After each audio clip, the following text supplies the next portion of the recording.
of Dreadnought rose from the depths to split the waves like a shark's fin. It glistened in the silver light of a full moon, making good its ambush as shouts of alarm erupted from the Kuragan ship in its path. "Avast ye deadly layabouts!" Captain Gravy Bones hollered at his cadaverous crew. "Make ready to broadside and board." "Begging your pardon, Captain," Chum asked, his grave grin a little dulled with concern. "You sure this be them?" Gravy slammed his first mate's shoulder with a bony clack. "Ye afraid of these lubbers, chum?"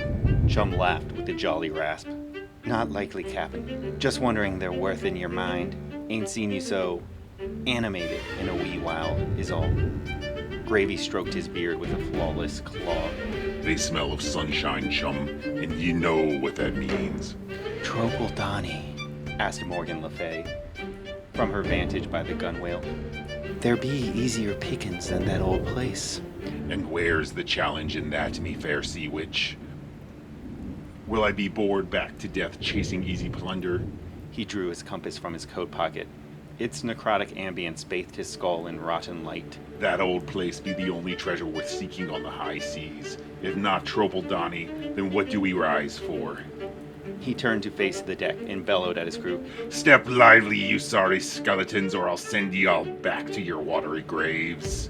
Gravy's ragged crew of undead sailors raced to the Dreadnought's gunwales with grappling hooks and ropes as Chum steered the ship into an attack position. The crew of the Kuragan ship clamored in panic. They didn't have a chance to open ports, let alone load their cannons as the Dreadnought broadsided them and tethers were thrown. They screamed as Gravy Bones zombies, all rags and bones, skulls and rotten flesh, leaped across, silver cutlasses and boarding axes flashing like coins on a dead man's eye. Blood arced, reflecting almost back into the moonlight, the coppery scent of it stark over the brine. Gravy watched from his quarterdeck, calmly taking in the scene as it played out across the backdrop of Dreadfall's decaying edifices and jaundiced spires. He had no love for the living, but neither did he revel in senseless slaughter. These lovers carried the key to his ultimate prize. The compass in his hand had told him so. A Kuragan staggered for the gunwale, seeking oblivion in the waters rather than murder aboard the ship. But a blade wielded by a powerful hand punched through his chest from behind and carved downward. His intestines looped shiny to the deck as he fell to reveal Cuddy's grinning face. A visage then split in twain by a Kuragan axe blade. Gravy winced. He'd raise Cuddy again when the need arose, but it was always harder to knit together fragments than to simply remember the dismembered. "Take the captain alive!" Gravy yelled at Limpet, who right then was stomping her leg blade through the chest of a Kuragan's helmsman. Limpet tipped her hat in acknowledgement and lurched off in search of her target. Death continued to fill the night with the stench of sudden mortality. Though many of Gravy's crew were felled, the Kuragan lost more. A battle of morbid attrition until only one man remained alive. Gravy stomped across the blood-soaked deck. Stepping through the pools of spilled viscera, he found the captain flat on his back, a snarling, undead sea dog perched on his chest. "To me, Scuba," barked Gravy.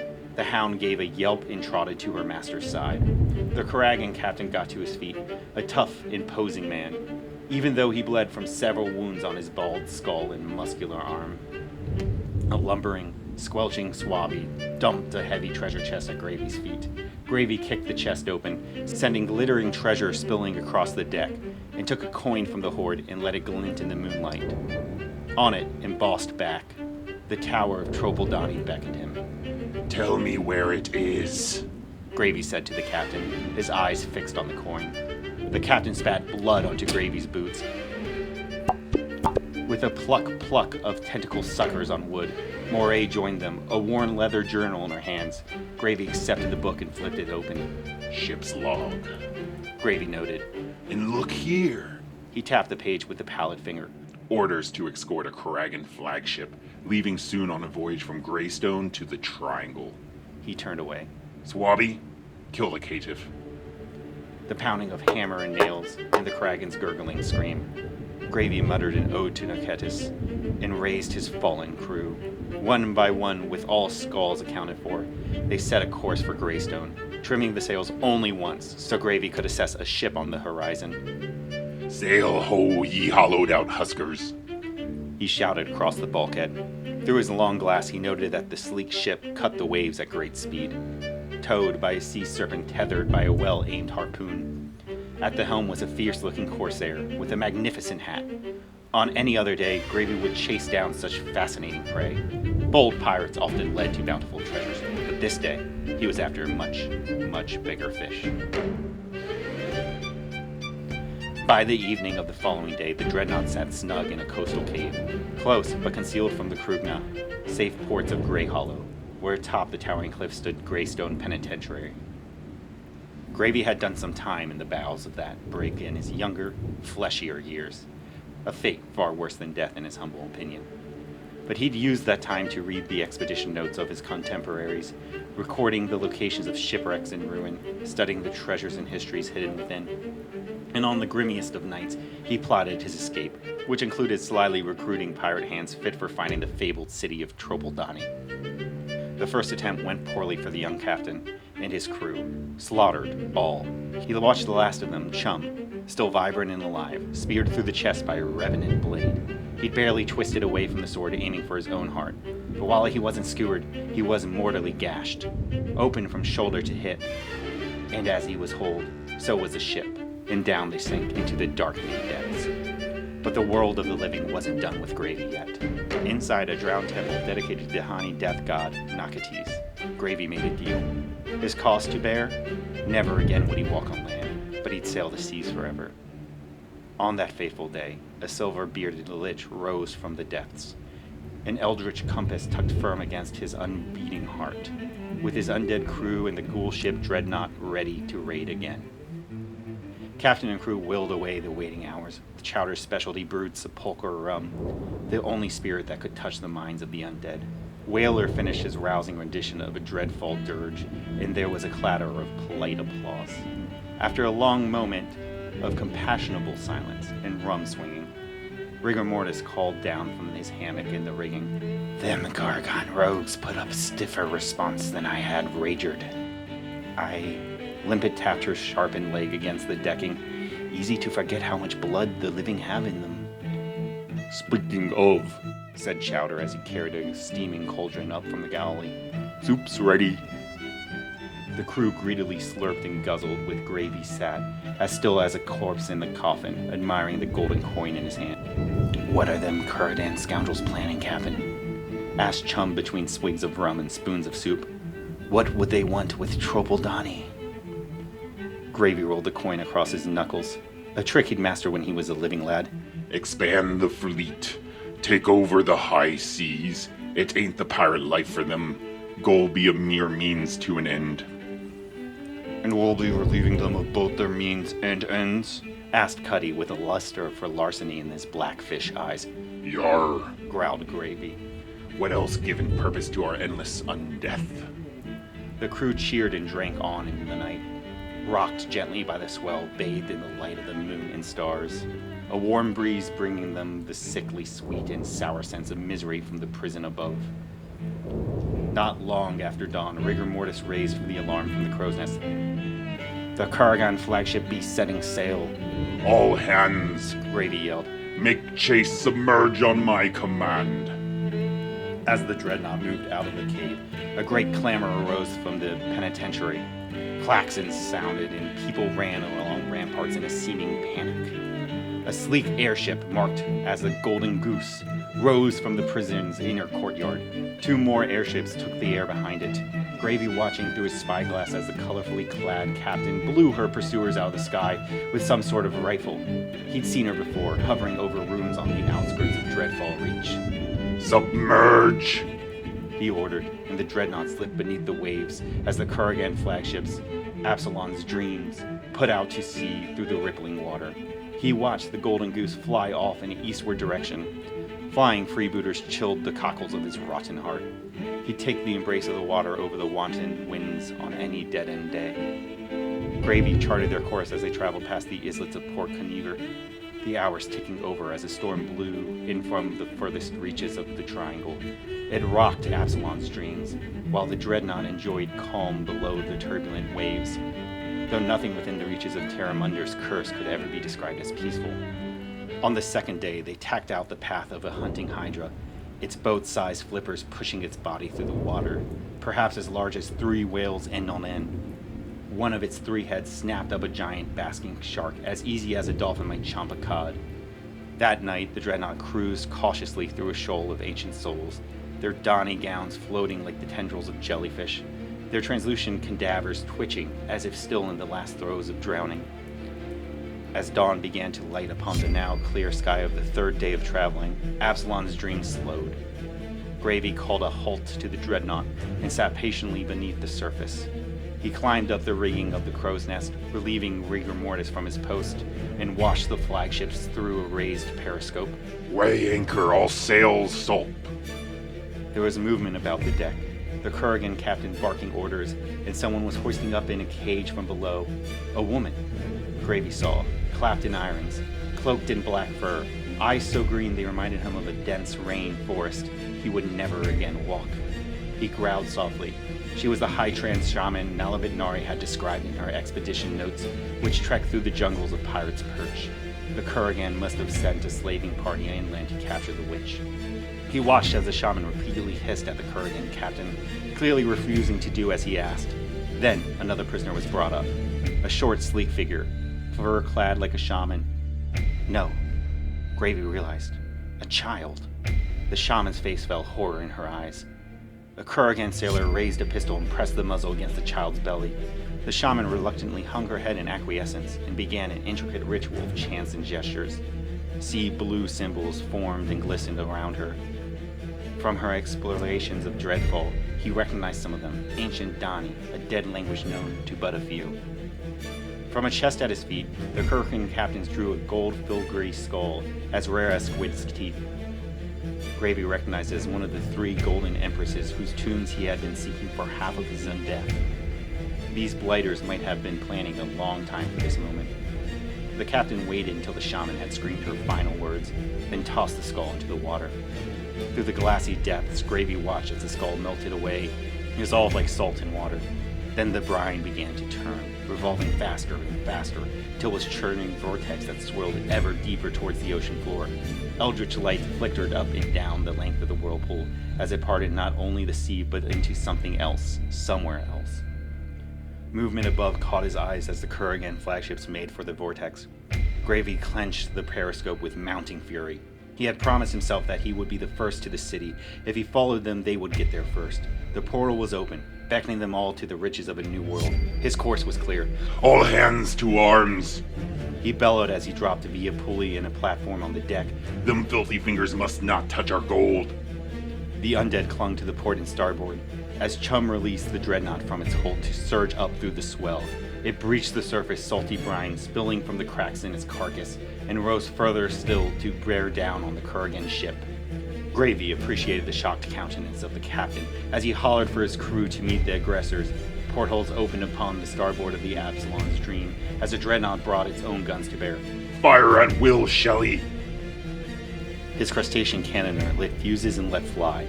Wood splinter Kurgan sailors screamed, the sharp, burning scent of gunpowder harsh in their early morning air. Reload! Gravy cried. Those blanched blackguards need a little more iron in their blood. But Absalon's Dream had heavier cannons and more portholes. It fired again, and the crunch of shattered timber resounded along their hull. The Dreadnought listed to port. I'll shore her up, Captain, Swabby shouted as he lumbered below deck. True to his words, the carpenter had the hull patched faster than Gravy could say, Barnacle me boards. The Dreadnought found an even keel and once more bore down upon the Kurgan flagship. Gravy watched through his spyglass as the enemy captain barked orders at the shaman. She looked forlornly at the child, then spoke rapidly. The power of her incantation clear even across the waves. The sea between the 2 ships flowed and boiled as huge dark tentacles burst free. Suckers the size of dinner plates descended to wrap the Dreadnought in a slick, powerful grip, mere feet from Gravy. Chum was smashed into a pile of bones. Absalon's Dream pushed on for the vortex, and Gravy howled with frustration. He would not be thwarted by the shaman's pet. The beast's colossal eyes glared at him across the deck. He'd have dearly loved to fire a cannonball into it, but the Kraken was too wily for that, protecting its vulnerables with a trio of stout tentacles. Kelpie! Aye, Captain, answered his ropey quartermaster. Gather up Chum's bones and load them into the cannon. Tell Shelley to aim for the eyes. Kelpie knew better than to argue with her captain in the heat of battle. With multiple writhing ropes, she plucked Chum's remains from the deck and popped them into the muzzle that Shelley now brought to bear on the Kraken. Fire! Like grape shot, Chum's bones spread as they hurled between the sea monster's protective tentacles. As they struck home, bouncing across the creature's head, Gravy raised his compass and brought his first mate back from the dead. Chum's bones flew back together, clicking into place from heel to skull. When the bones were once again complete and walking about upon the sea beast's bulbous cranium, Chum wasted no time in drawing his cutlass. Using his hook hand for purchase, he dangled between the Kraken's eye and plunged the blade deep into the creature's glowing orb. With a sonorous groan, the Kraken's limbs went limp, and it slid off the Dreadnought back into the depths. Kelpie threw Chum a rope and hauled the first mate back aboard the ship before he was carried into the brine with the sinking Leviathan. Gravy looked to the Krugna's ship and saw that it had gained quite the lead. It was almost at the edge of the whirlpool. No, Gravy refused to lose this race. Once again, he raised his compass around him. His skeleton swashbucklers dropped to the deck, lifeless. His energies thus mustered, he whispered another ode to Nakates and poured the life force of his crew into the dead Kraken. It stirred from its descent, and then a twitch of its tentacles, it surged towards Absalom's dreams. Hold them! Gravy boomed. The beast burst up beneath the Krogan ship and hauled it to a halt. Squeeze the salt from their veins! He growled, and the beast's huge tentacle contracted, crushing gun ports and cannons, pulverizing the Krogan gunners where they stood. With a sigh of relief, Gravy released his control of the Kraken, letting it slip free to drown once again. Then he set the ghoulish work of reanimating his crew. When the last of them had once more staggered up from the depth, grinning and whooping, Gravy turned to Chum. Scooper them sea scummers. The battle was pitched, but the remaining Kurgan crew fell to the steady, bloody work of Gravy's pirates. Gravy himself strode across the enemy's deck, grim determination shoring up his ebbing energy. He saw the captain pull the shaman from the cage, high on the quarterback. Above the captain, a monkey clambered up the following rigging. Strangely, the child was nowhere to be seen, the pistol now pointed at the shaman's head. Gravy knew full well what would happen if the sailor pulled the trigger. Even if he raised her up from the dead, no head meant no knowledge left to share with him, arcane or otherwise. Stay thy hand, wretch! Gravy howled, desperation spurring up from the stairs. But the captain nodded at the sailor, who, with a click and bang, reduced the shaman's cranium to red and gray mist. Above them, the monkey screeched, and before Gravy's awestruck eyes, transformed into a winged chirp whisk and flew off into the bruised clouds. Rigor mortis! Barked Gravy. From the rigging above, the zombie dropped like a diving gull and split the captain from head to hindquarters with his cutlass. He then wrenched his blade free with a wet rasp and swiped the head of the sailor before he could reload his pistol. Gravy spun on his heel. Back to the ship! Gravy bellowed at his crewmen. Make for the vortex! Leaving Absalom's dream to sink in her wake, the Dreadnought sailed hard for the spinning whirlpool. The ship pitched forward, hauled into the spin. After a swift descent, the Dreadnought's bow struck the nadir of the whirlpool, and, through the churning water, Gravy spied the fabled Trōpal-Dhani, his life and undeath's quarry. Pearl towers rose into a sapphire sky. Doomed roofs glistened with opal and diamond. The street themselves seemed to be paved with platinum. Hold her steady! Gravy yelled, but the Dreadnought was slowly slipping backward. The vortex was failing, sucking his ship up and away. Intent on returning her to reality, Kelpie! He bellowed. Lifeline! A rope whipped around his waist and tied itself off. At the other end, the quartermaster lashed herself to a mast. Gravy tipped his hat at her, then dove overboard. Through the swirling water, he felt the warmth of sun-drenched sand. He swam towards it and reached out until his fingertips combed through the grains. The pain was instant and agonizing. Every bone in his body shivered. Some flaked away, flecks drifting like salt spray on a stormy night. This was Nakate's gift, and her curse. Eternity at sea, certain death upon the land. Yet, he clawed up onto the broaching beach, searching blindly, grasping until his fingers hooked something, a chain, pillant with the promise of gold. With the last of his waning steps, Gravy tugged on the rope, signaling Kelpie to haul him back in. And as his crew brought him up with a final heave-ho, the Dreadnought burst through the water and bobbed up the calming surface. The whirlpool became nothing more than a ripple. The sea grew still. Trōpal-Dhani was gone. Behold, Gravybone wheezed. Beclaimed we might be, but we ain't buried yet. He raised his prize for all to see. The pendant gleamed in the light, the purest, brightest gold any of them had ever seen. He had done it. Captain Gravybones, the first pirate to reach the Place of Legends, one of the rarest Dhani treasures now lay in his undead hands. Aye, Captain, agreed Chum. She's a beaut. But how will we get to Trōpal-Dhani now? And even if we do, added Moray, how will ye step ashore? Let me worry about old Nakates. For now, we need to learn some ancient Dhani words. First, another golden empress. Then capture the pint-sized changeling. There was dead silence on the ship. Quit your grapping, ye watched cadavers. All hands set sail for Golden Port. His orders were met with a unanimous Aye. As his crew busied themselves with their duty, Gravy hung his treasure at the helm and leaned heavily on the wheel, resting his old bones as they knitted themselves back together. Before this voyage's end, he and Nakates would be having themselves a parlay. For come deities in distant lands, a pirate goes where he wants and plunders as he pleases.